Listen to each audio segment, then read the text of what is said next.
Graça e paz, irmãos. Vamos abrir em Gálatas, capítulo 3. Gálatas, capítulo 3.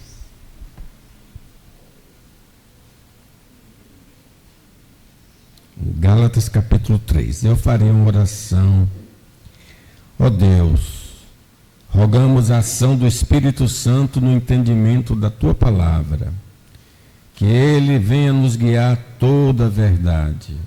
A verdade venha nos libertar de todo tipo de ignorância, de todo tipo de cadeia contrária à Tua vontade. Não só neste lugar, mas em todo o ajuntamento dos santos. Que a verdade do Senhor seja revelada aos corações. No nome do Senhor Jesus. Amém. Gálatas capítulo 3, versículo 1. Ó Gálatas insensatos, quem vos fascinou a vós outros, ante cujos olhos foi Jesus Cristo exposto como crucificado? Quero apenas saber isso de vós. Recebeste o Espírito pelas obras da lei ou pela pregação da fé? Sois assim insensatos, que tendo começado no Espírito, estejais agora vos aperfeiçoando na carne? Terá sido em vão que tantas coisas sofrestes? Se na verdade foram em vão? Aquele, pois, que vos concede o Espírito e que opera milagres entre vós, porventura o faz pelas obras da lei ou pela pregação da fé? É o caso de Abraão, que creu em Deus, e isso foi imputado para a justiça. Sabei, pois, que os da fé é que são filhos de Abraão. Ora, tendo a Escritura previsto que Deus justificaria pela fé os gentios, pré-anunciou o Evangelho a Abraão. Em ti serão abençoados todos os povos. De modo que os da fé são abençoados com o crente Abraão. Todos quanto, pois, são das obras da lei, estão debaixo da maldição.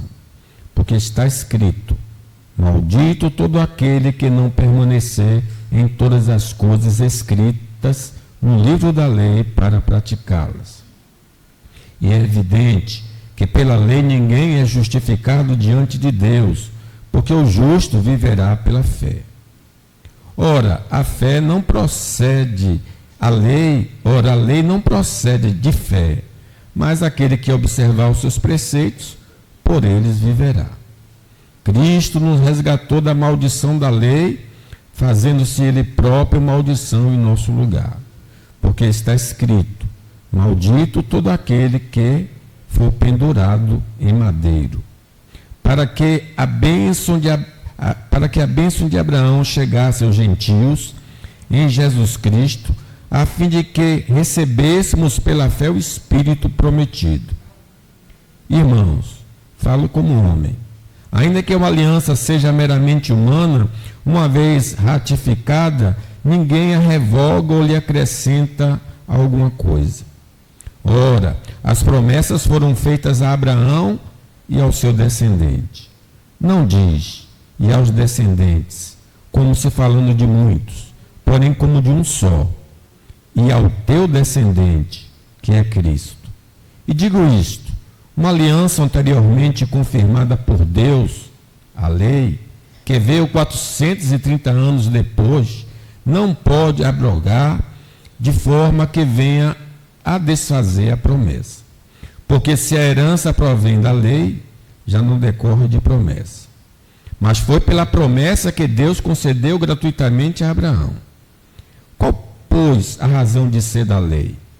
Foi adicionada por causa das transgressões, até que viesse o descendente a quem se fez a promessa, e foi promulgada por meio de anjos, por mão de um mediador. Ora, o mediador não é de um, mas Deus é um. É porventura a lei contrária às promessas de Deus? De modo nenhum. Porque se fosse promulgada uma lei que pudesse dar vida, a justiça, na verdade, seria procedente de lei. Mas a Escritura encerrou tudo sobre o pecado, para que, mediante a fé em Jesus Cristo, fosse a promessa concedida aos que creem. Mas antes que viesse a lei, estávamos sob a tutela da lei, e nela encerrados para essa fé que de futuro haveria de revelar-se. De maneira que a lei nos serviu de aio para nos conduzir a Cristo, a fim de que fôssemos justificados pela fé. Mas tendo vindo a fé, já não permanecemos subordinados ao aio, pois todos vós sois filhos de Deus mediante a fé em Cristo Jesus. Porque todos quanto fostes batizados em Cristo, de Cristo vos revestistes. Certo? Não pode haver judeu nem grego, nem escravo nem liberto, nem homem nem mulher, porque todos vós sois um em Cristo Jesus. E se sois de Cristo, sois também descendentes de Abraão e herdeiros da promessa. Meus irmãos, esse texto chama atenção para o seguinte tema: a salvação é somente pela fé em Cristo. A salvação é somente pela fé em Cristo. Fiz 3 argumentos anteriores. Por que a salvação é pela fé somente em Cristo? Primeiro, porque Jesus é suficiente. Os Gálatas estavam sendo induzidos por judeus que não era suficiente crer em Cristo. Era preciso observar a lei para ser salvo. E Paulo então argumenta: não é verdade. A segunda afirmação, porque a salvação é somente pela fé em Cristo, é porque é o ensino do Antigo Testamento. Começou com Abraão, ele cita Abraão e cita que os gentios, as escrituras previam que os não-judeus iriam ser salvos pela fé. Essa foi a segunda argumentação. E a terceira argumentação, porque a salvação é somente pela fé em Cristo, é porque o homem é incapaz de guardar a lei divina. Não temos condições natas de obedecer à lei. Vamos então dar seguimento. A salvação é somente pela fé em Cristo. Quarto lugar, porque Cristo recebeu a pena da lei em nosso favor. Porque a salvação somente em Cristo? Porque Cristo recebeu a pena da lei em nosso favor. Observe o versículo 12. Ora, a lei não procede de fé, mas aquele que observar os seus preceitos, por eles viverá. O que é impossível ao homem, porque todos pecaram e destituídos estão na glória de Deus. Aí diz: Cristo nos resgatou, nos salvou do castigo da lei, da maldição da lei, fazendo-se ele próprio maldição em nosso lugar. Isto é, ele recebeu a pena devida a nós. Ele pagou nossa dívida, ele foi o fiador. Como eu não podia pagar, ele então pagou no meu lugar. Porque está escrito, o Velho Testamento diz: maldito todo aquele que for pendurado em madeiro, para que a bênção de Abraão chegasse aos gentios. Então Cristo assume a dívida e as bênçãos chegam até nós. Então a lei ensina um caminho meritório, de méritos, de obras, mas a fé nos instrui a confiar no trabalho de Cristo. Enquanto a lei diz: faça isso, faça aquilo outro, mostrando que é preciso seguir literalmente o que ela ordena, a palavra do Senhor quanto à salvação diz: não, você não precisa fazer absolutamente nada, só creia em Cristo, o que ele fez. Romanos diz: visto que ninguém será justificado, declarado inocente, pelas obras da lei, pelo que ele faz, em razão de que pela lei vem o pleno conhecimento do pecado. Esse é o objetivo da lei. O objetivo da lei é revelar aos homens os seus pecados. Não matarás, não furtarás, não dirás falso testemunho, honra teu pai e a tua mãe. Mas agora, sem lei, se manifestou a justiça da lei, testemunhada pela lei e pelos profetas. Justiça de Deus, mediante a fé, sobre todos e para todos os que creem. Então, como é que um pecador pode ser salvo? Crendo no que Cristo fez por ele ali na cruz do Calvário. Não há, irmãos, possibilidade, então, de trilhar a estrada das obras da lei e a estrada da fé. Ou você vai pelo caminho da fé somente, ou vai pelo caminho das obras, o que vai dar no inferno. Mas se você querer seguir os dois caminhos, não é possível, porque as obras anulam o caminho da fé. Todos, pois, que são das obras da lei, que estão tentando chegar no céu pelo que faz, estão debaixo do castigo, porque está escrito: maldito todo aquele que não permanecer em todas as coisas escritas no livro da lei para praticá-las. Então não pode falhar em momento algum.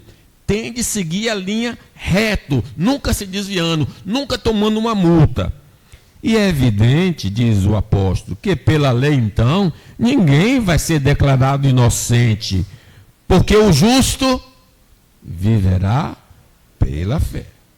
Não há então misericórdia no caminho da lei. Quem desobedece a qualquer preceito divino vai experimentar o castigo. Não pode nunca quebrar a lei. Tem de ser certo sempre, porque diz Hebreus: sem misericórdia, morre pelo depoimento de 2 ou 3 testemunhas quem tiver rejeitado a lei de Moisés. Cristo obedeceu perfeitamente à lei de Deus e conquistou todos os benefícios prometidos pela lei e confere esses benefícios aos que creem em seu nome. Então, como nós não podemos cumprir, Deus enviou seu Filho em forma humana. Então, em forma humana, ele foi submetido a teste. O diabo tentou, mas ele resistiu e ele foi fiel, ele foi obediente ao Pai até da morte e morte de cruz. Ele não cometeu nenhum pecado e nunca disse uma mentira. Quando foi insultado, não respondeu com insultos. Quando sofreu, não ameaçou, mas pôs a sua esperança em Deus, o justo juiz. Então, em primeiro lugar, Jesus cumpre a lei em nosso favor. Então, ele obtém os benefícios da lei. E se eu crer nele, os benefícios que ele conquistou passam a ser meus também. Louvado seja o Senhor. Mas, além disso, Cristo sofreu a penalidade da lei em favor do seu povo, para conceder a ele o perdão de seus pecados e a absolvição no dia do juízo final. Aqui é o outro aspecto. A lei diz: a alma que pecar, essa morrerá. Nós conhecemos no nosso meio jurídico, quando você geralmente faz um contrato, tem um fiador. O fiador garante o pagamento da dívida caso o responsável não consiga. Jesus, então, foi o nosso fiador. Uma vez que nós não podíamos pagar a nossa dívida com Deus, Jesus pagou com a vida. O próprio Cristo levou os nossos pecados no seu corpo sobre a cruz, a fim de que morrêssemos para o pecado e vivêssemos uma vida correta. Por meio dos ferimentos dele, vocês foram curados. Vocês eram como ovelhas que haviam perdido o caminho, mas agora foram trazidos de volta para seguir o pastor que cuida da vida espiritual de vocês. Então ele pagou sua dívida, se você crer. Não há mais condenação para aqueles que estão em Cristo Jesus. Se cremos em Cristo, nós somos abençoados com todas as bênçãos que Cristo conquistou ali na cruz do Calvário. O versículo 14 diz: para que a bênção de Abraão chegasse aos não-judeus em Jesus Cristo, a fim de que recebêssemos pela fé o Espírito prometido. Cristo pagou com sua vida o pecado original, aquele que Adão comeu do fruto proibido, e os pecados pessoais do seu povo. Então, todas as nossas iniquidades estão quitadas se nós acreditarmos em Cristo como Senhor e Salvador. Todos nós andávamos desgarrados como ovelhas. Cada um se desviava pelo caminho, mas o Senhor fez cair sobre Jesus a iniquidade de nós todos. Por isso que na cruz ele diz: Deus meu, por que me desamparaste? Porque ele estava expiando os nossos pecados. Todavia, ao Pai agradou moê-lo, fazendo-o enfermar, quando ele der a sua alma como oferta pelo pecado, verá a sua posteridade e prolongará os teus dias. Lembre que no Velho Testamento tinha os sacrifícios. O pecador, quando cometia um pecado, trazia um cordeiro, um animal, e o animal substituía o pecador. João Batista, ao ver Jesus, diz assim: eis o Cordeiro de Deus que tira o pecado do mundo. Não há possibilidade de condenação para quem crê em Cristo, porque seus pecados já foram pagos por Jesus. Nenhuma condenação há para aqueles que estão em Cristo Jesus. Só serão beneficiados com a absolvição eterna os que acreditam nas boas novas dos céus. Quem crê será salvo. Quem não crê já está condenado, porque não crê no nome do unigênito de Deus. A salvação é somente pela fé em Cristo. Em quinto lugar, por quê? Porque a lei de Deus se manifestou séculos depois do Evangelho. Observe aqui, a ordem é muito importante em relação a isso, para a salvação. Por que não é pela lei e pela fé, pelo Evangelho? Porque o Evangelho veio primeiro, a lei veio muito tempo depois, séculos depois. Vejam 15. Irmãos, falo como homem. Ainda que uma aliança seja meramente humana, um acordo, alguém fez algum documento, né? Uma vez confirmada, ratificada lá no cartório, ninguém a revoga ou lhe acrescenta alguma coisa. Ora, as promessas foram feitas a Abraão e a sua descendência. Não diz e aos descendentes, como se falando de muitos, porém como de um só, e ao teu descendente, que é Cristo. E digo isto: uma aliança anteriormente confirmada, Deus confirmou a Abraão, confirmada por Deus, a lei que veio quando? 430 anos depois. Não pode abrogar de forma que venha desfazer a promessa. Porque se a herança provém da lei, já não decorre da promessa. Mas foi pela promessa que Deus concedeu gratuitamente a Abraão.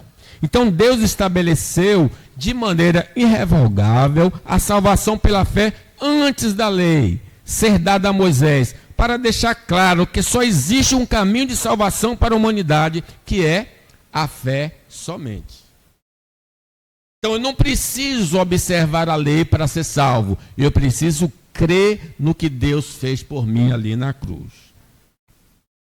Deus prometeu salvar todo homem que receber pela fé Cristo como Senhor e Salvador. Versículo 16 diz: ora, as promessas foram feitas a Abraão. Talvez você diga assim, pastor, mas lá não está muito claro que está falando do Evangelho. Sim, o Evangelho está sendo revelado de maneira progressiva. Então, lembra-se que nós já comentamos que o Evangelho foi pré-anunciado a Abraão. Era através daquela promessa, era o Evangelho sendo apresentado. As promessas foram feitas a Abraão e ao seu descendente, que é Cristo. Abraão viveu, então, 420 anos antes da lei ser dada a Moisés, demonstrando assim que ele foi salvo pela fé e não pelas obras da lei. Versículo 17, e digo isto: uma aliança já anteriormente confirmada, o Evangelho, confirmada a lei, que veio 430 anos depois, não pode anular de forma que venha a desfazer a promessa. A lei, então, não tem poder de anular a promessa do Senhor. Eu preciso crer como Abraão creu em Deus e foi declarado justo. A lei divina revela como podemos agradar ao Senhor em nosso viver diário. Sim, ela tem uma utilidade. Ela vai mostrar para nós o caminho. Agrada-te do Senhor e Ele satisfará o desejo do seu coração. Mas ela não tem a finalidade de ser um caminho de salvação. Não pode. Não tem como salvar o ser humano. A lei de Deus aponta o caminho de santidade, de vida, mas não diz que a santidade pode salvar o indivíduo. Não, a santidade não salva. A lei, a santidade, a lei mostra o caminho puro de se viver aqui na terra. A santa lei de Deus mostra como agradecer a Deus através de um comportamento santo, mas não declara ser salvo quem dela se utiliza. Então, quer agradar a Deus? Siga a lei. Quer ser salvo? Creia em Jesus Cristo como Senhor e Salvador. A salvação é somente pela fé em Cristo. Sexto lugar, porque a lei de Deus revela o pecado, mas não salva do pecado. Observe, um outro propósito da lei. Por que Deus deu a lei a Moisés? Qual o propósito? Versículo 19, leamos. Qual, pois, a razão de ser da lei? Foi adicionada por causa das transgressões, até que viesse o descendente a quem se fez a promessa, e foi promulgada por meio de anjos, pela mão de um mediador. Versículo 22. Mas a Escritura encerrou tudo sobre o pecado, para que, mediante a fé em Jesus Cristo, fosse a promessa concedida aos que creem. Então, nós estamos tão distantes do Éden, que podemos dizer assim, eu nem sei que existe pecado, eu nem sei o que é pecado. Então, a lei foi dada para dizer o que é pecado para nós, para nos revelar se nós desobedecemos como Adão ou não a lei de Deus. A lei de Deus nos conscientiza de nossos pecados contra Deus e contra o próximo, mas não nos dá poder para vencer a transgressão. Se você for honesto e ler atentamente os 10 mandamentos, você vai chegar e dizer assim: tenha misericórdia de mim. Eu tenho desobedecido a Deus nos 4 primeiros, eu tenho pecado contra o próximo. Ela não me dá poder, ela só me diz o que está certo e o que está errado na minha vida. Por isso, Romanos, nenhuma carne será justificada diante dele pelas obras da lei, porque pela lei vem o conhecimento do pecado. A lei do Senhor revela nosso verdadeiro estado. Somos pecadores. É por isso que alguns não gostam de ir no médico, porque os exames vão declarar o nosso verdadeiro estado. A lei tem esse poder de ver até lá no interior, de ver o coração. E não só revelar os erros e as consequências nesta vida e na eternidade por desobedecermos ao mandamento do Senhor. Diz Deuteronômio 28. Será, porém, se não deres ouvido à voz do Senhor teu Deus, não cuidando em cumprir todos os seus mandamentos e os seus estatutos que hoje te ordeno, então virão todos esses castigos sobre ti e te alcançarão. Não só nesta vida, tu és pó e ao pó voltarás, mas também na eternidade. Apartai-vos de mim, maldito, para o fogo eterno, preparado para o diabo e seus anjos. A lei divina denuncia a ocupação da cadeira divina ou a cadeira ao lado do Senhor em nosso coração. Não terás outros deuses diante de mim. Ele sabe quando nós colocamos um outro Deus. Ele sabe quando tem um outro Deus do nosso lado.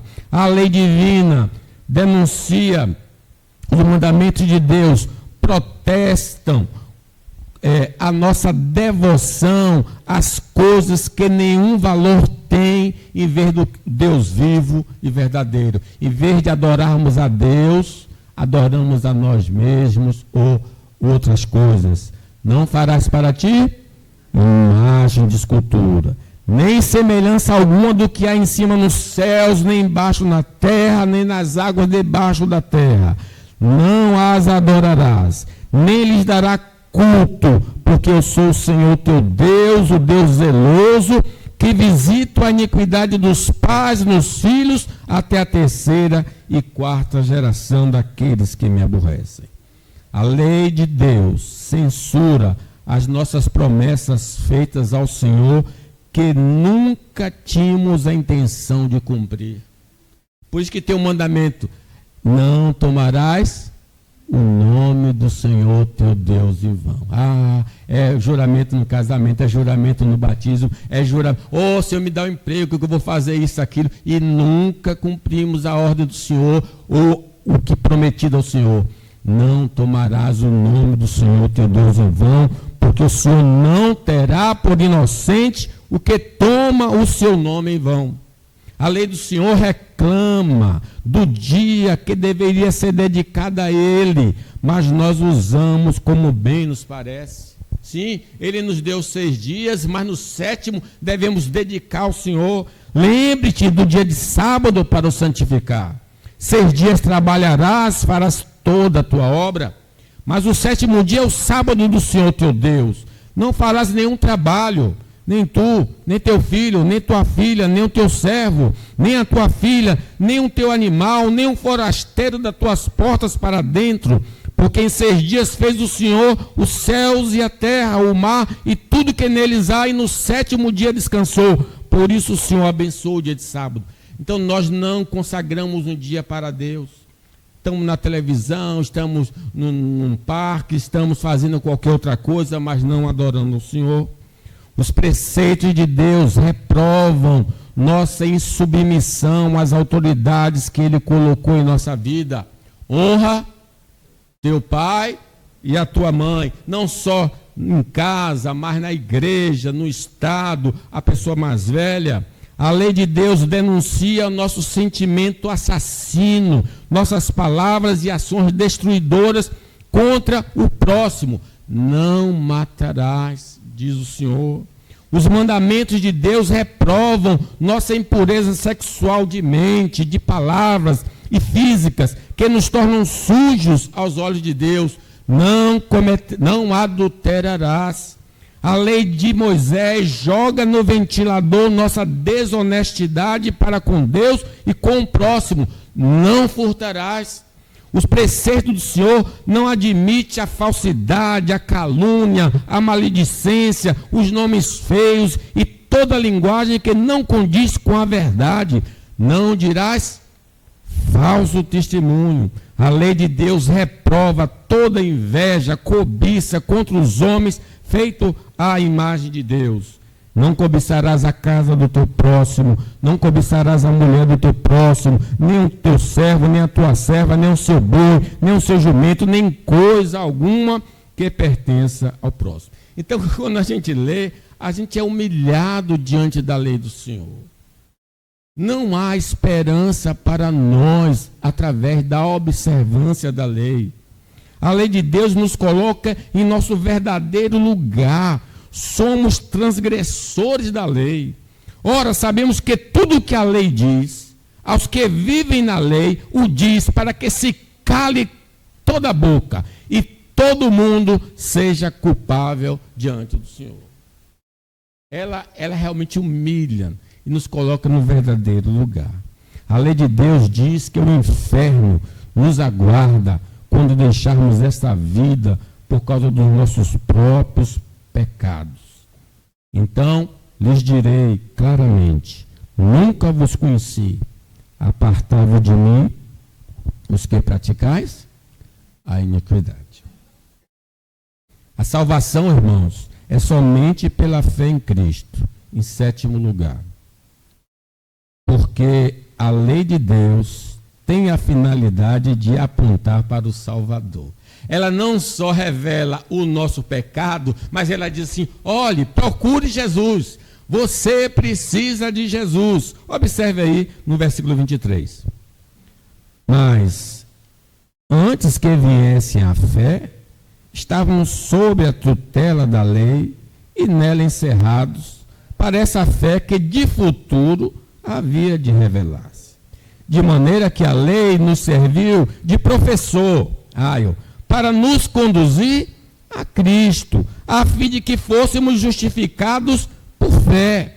Mas tendo vindo a fé, já não precisamos mais do aio, não permanecemos subordinados ao aio, pois todos vós sois filhos de Deus, mediante a fé em Cristo Jesus. Então a lei divina destrói qualquer tipo de esperança que possamos ter em nós mesmos. A pessoa vai no médico, o médico diz: olha, você tem isso aqui, você tem uma doença terminal. É um choque. Por isso que alguns médicos não gostam de dar essa notícia. Olha o exame e vê que está errado, aí procura o doutor fulano de tal. Ele encaminha para outro, porque o outro é que vai dar aquela notícia. Fique atento nisso. Então, ele passa para a lei de se você está condenado. A lei de Deus não faz acepção de pessoas quanto à quantidade e qualidade de pecado. Talvez você pense assim: tá certo, eu sou pecador, mas não igual o pastor Paulo. Ele peca muito mais que eu. Então, quando chegar lá no céu, aí Deus vai olhar a vida dele e a minha vida, vai dizer: eu vou salvar fulano de tal, o pastor Paulo vai para o inferno porque pecou mais. Não importa se eu tenho mais pecado do que você. Basta ter um só e você está condenado. Só um pecado, só uma pequena mentira, você vai estar no mesmo lugar que eu vou estar. Talvez eu esteja lá na profundeza do inferno, mas o seu CEP será igual ao meu. Vai dar no mesmo lugar. Ezequiel diz: a alma que pecar, essa morrerá. O filho não levará a iniquidade do pai, nem o pai a iniquidade do filho. A justiça do justo ficará sobre ele, e a perversidade do perverso cairá sobre ele. A lei do Senhor nos instrui da necessidade de um Salvador através de vários eventos históricos do Velho Testamento. Quando se diz lei do Senhor, não quer dizer só aqueles livros como Êxodo, Levítico. São os 5 livros de Moisés, a lei de Deus, a palavra de Deus. E é aquelas salvações que se manifestam no Velho Testamento mostram que nós precisamos de um Salvador. Por exemplo, e do modo porque Moisés levantou a serpente no deserto, as pessoas foram picadas por cobras venenosas, e a salvação era o seguinte: Deus mandou fazer uma cobra e colocar no alto, quem olhasse para a cobra seria salvo, seria curado. Então, do modo que Moisés levantou a serpente no deserto, assim importa que o Filho do Homem seja levantado na cruz, para que todo que nele crê seja salvo. Quem olhar para ele será salvo. Olhai para o Senhor e sede salvos todos os moradores da terra. A lei foi dada por Moisés e deixa claro que sem a intervenção divina não há possibilidade de salvação. O povo de Israel está lá no Egito, escravo, clamando. Aí o Senhor disse: eu ouvi a oração do meu povo e desci e vou tirá-lo da mão de Faraó e levá-lo para a terra que mana leite e mel. É Deus intervindo na vida humana para tirá-lo da situação em que ele está. A lei de Deus revela que o Salvador dos homens terá a natureza divina humana. Então você vai encontrar na lei essa revelação, que Deus vai se fazer homem e vem buscar e salvar o que se havia perdido. Porque o menino não nasceu, um filho se nos deu. Então, um homem. O governo está sobre os seus ombros. O seu nome será, natureza divina, maravilhoso conselheiro, Deus forte, Pai da eternidade e príncipe da paz. A lei vai anunciando esse Salvador dos homens. A lei de Deus ensina que o Redentor dos homens precisa ser sem pecado para remir os homens. Por isso os animais no Velho Testamento tinham de ser sem defeito. Não podia ser colorido, por exemplo, cego, manco. Ele tinha de ser perfeito, porque ele simboliza Jesus Cristo, o Cordeiro de Deus que tira o pecado do mundo. A lei, irmãos, revela que o Salvador vem de Israel. A salvação vem dos judeus. É dos judeus que vem a salvação. A palavra do Senhor demonstra que o Salvador exerceria 3 ofícios: sacerdote, rei, profeta. Por isso que aparecem esses personagens, porque é uma representação de tudo aquilo que Cristo vai fazer pelo seu povo, né? Ele diz, Hebreus, falando só especificamente sobre o sacerdócio: visto que temos um grande sumo sacerdote, Jesus, Filho de Deus, que penetrou nos céus, retenhamos firme a nossa confissão, porque não temos um sumo sacerdote que não possa compadecer-se das nossas fraquezas, porém um que, como nós, em tudo foi tentado, mas sem pecado. Cheguemos, pois, com confiança ao trono da graça, para que possamos alcançar misericórdia e achar graça. Então, todo o Velho Testamento aponta para quem?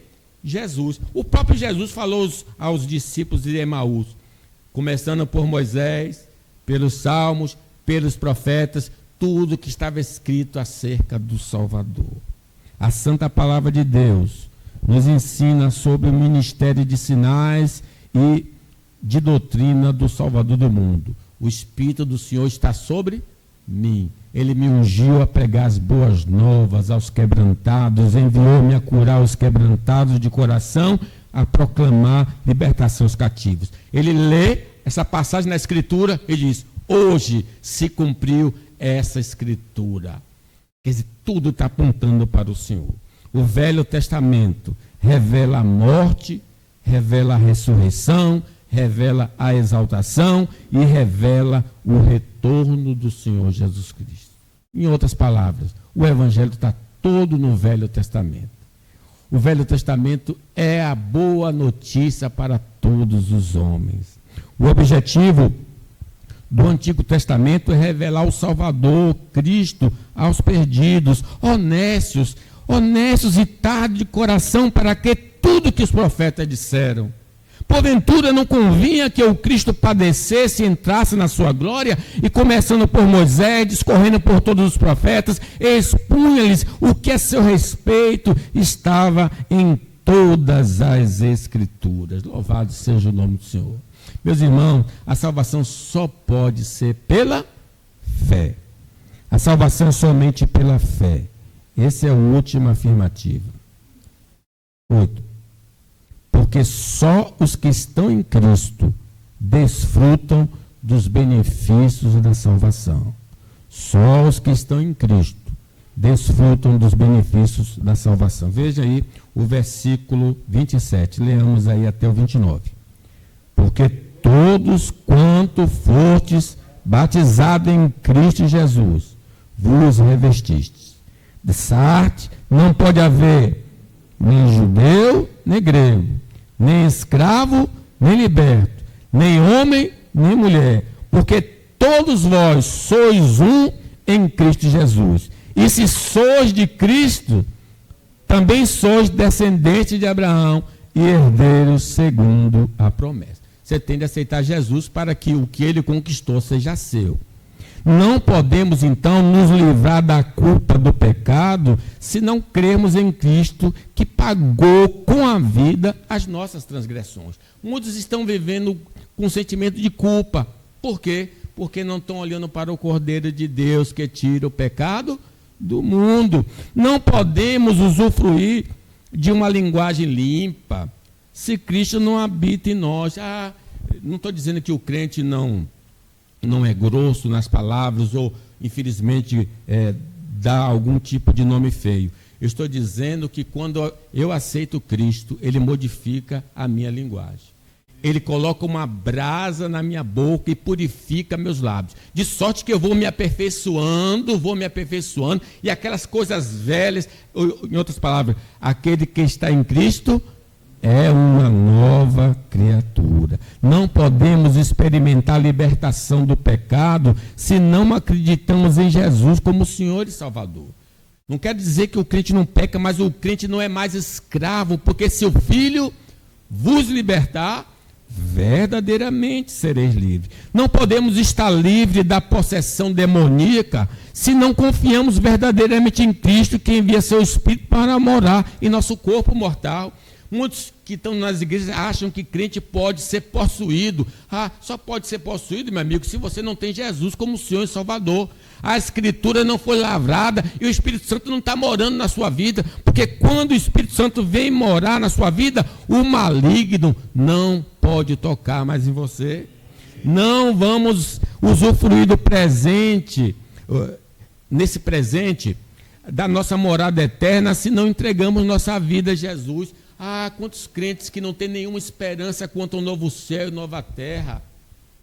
O próprio bandido ali na cruz, que se arrependeu, disse: lembra-te de mim quando entrares no teu reino. E o Senhor disse: hoje mesmo estarás comigo no paraíso. Quem crê em Jesus tem esperança do novo céu e da nova terra. Não haverá destruição das obras da carne em nossa vida e a manifestação do fruto do Espírito Santo enquanto não aceitarmos Jesus como Senhor e Salvador. Não pode haver mudança enquanto não recebermos Jesus em nossa vida. Nossas orações não serão atendidas porque ainda não nos relacionamos com o Pai através do Filho. Lembre que Jesus nos ensinou: vós orareis assim, Pai nosso. Para Deus ser seu Pai, você precisa crer em Jesus. E todos quanto receberam, deu-lhes o poder de serem feitos filhos de Deus, a saber, nos que creem no seu nome. Concluo, meus irmãos. A humildade, então, deve ser a marca de uma pessoa salva por Cristo. Não há condições dos que estão na igreja ser uma pessoa orgulhosa. Você foi salvo pela graça somente. Foi um favor não merecido. Porque se exalta diante dos seus irmãos, porque se julga melhor do que eles. A doutrina da salvação, somente pela fé, não é um estímulo à negligência da prática de boas obras, mas a advertência que não seremos salvos pelo que fazemos. Dízimo não salva. Frequentar a igreja não salva. Evangelizar não salva. Ler a Bíblia não salva. Eu preciso fazer isso como gratidão. O que salva é crer em Jesus Cristo como Senhor e Salvador. As boas obras vão evidenciar a realidade da nossa fé. Tiago aí usa essa passagem. Abraão foi salvo só pela fé ou pelas obras? Porque diz que Abraão creu em Deus, mas quando Deus pediu, me dê seu filho, ele deu. Então ele quer dizer assim, olha, a fé genuína vai haver obras. A pessoa que crê em Jesus Cristo vem para a igreja. A pessoa que crê em Jesus Cristo lê a Bíblia. A pessoa que crê em Jesus Cristo ora. A pessoa que crê em Jesus Cristo dá o dízimo, dá a oferta. A pessoa que crê evangeliza. Enfim, há muitas atividades da pessoa que crê verdadeiramente em Cristo Jesus. É a fé somente em Cristo vai nos conduzir à santidade de vida. Que vocês, nesse dia, irmãos, que a gente está lembrando a reforma, é isso que os reformadores vieram levantar. Somente a fé em Cristo Jesus. Que Deus nos abençoe.